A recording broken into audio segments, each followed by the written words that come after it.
Kagaya din ng mga tao, ang hayop ay nangangailangan din ng vitamins. Isa na dyan ang vitamin D na nakukuha sa sunlight. Kaya naman itong alaga kong si Shiran ay pinagbilad ko kaninang umaga. Doon ka sa mainit, no? Doon sa mas mainit yan. Yan. Yan. Ayan sa umaga. Kahit na nakakakuha naman sila ng vitamin D sa pagkain, kailangan din nilang magpainit sa araw para pandagdag tulong para magkaroon sila ng healthy at strong bones.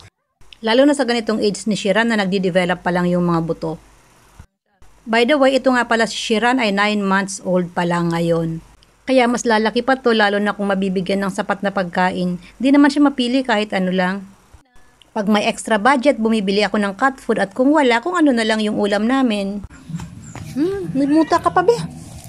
Dali lang mo. Alisan na muta. Maluta. May muta ka pa. May muta ka pa eh.